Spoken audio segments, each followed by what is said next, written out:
And we begin tonight with the mystery swirling around a deadly plane crash overseas. The new Boeing 737 crashing just minutes after takeoff in Ethiopia. 157 people were on board the flight, and there were no survivors. A large crowd gathering at the crash site. The pilot reporting difficulties and had just asked to return to the airport. The U.S. State Department confirming several Americans among the victims.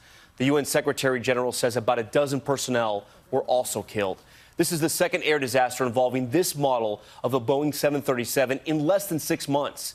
ABC senior transportation correspondent David Curley leads us off. U.S. investigators are racing tonight to this Ethiopian crash site of another brand new Boeing 737 MAX 8. 8 Americans are among the 157 killed, including many aid workers. We are very, very saddened. Our heart is broken for this tragic accident. The airline CEO visiting the site just east of the Addis Ababa airport. The jet taking off this morning for Kenya when there was trouble almost immediately. The pilot mentioned that he had difficulty and he wants to return. The data shows the pilots were having trouble controlling the aircraft. After that radio call just 6 minutes after takeoff, just more than 1,000 feet off the ground, the data stops. That would suggest a possibility of an in-flight explosion. That would suggest a possibility of maybe a fire. It was October that another new 737 MAX 8 crashed in Indonesia. In that case, the Lion Air pilots failed to disengage the autopilot when faulty readings engaged a nose-down safety system.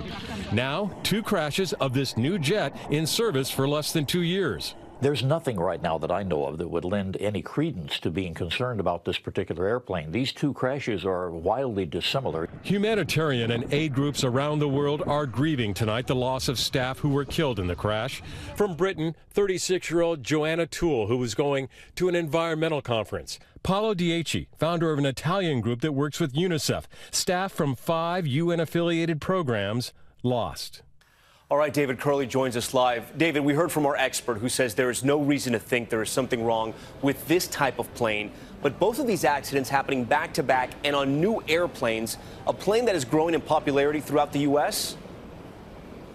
There are more than 70 being flown right now, and all 3 carriers here in the U.S. expressed confidence about this aircraft. Very early in this investigation, Tom, of course, the first thought is, are they connected? We'll learn more in the coming days, Tom. David Curley with that new reporting tonight. David, thank you. Hi, everyone. George Stephanopoulos here. Thanks for checking out the ABC News YouTube channel. If you'd like to get more videos, show highlights, and watch live event coverage, click on the right over here to subscribe to our channel. And don't forget to download the ABC News app for breaking news alerts. Thanks for watching.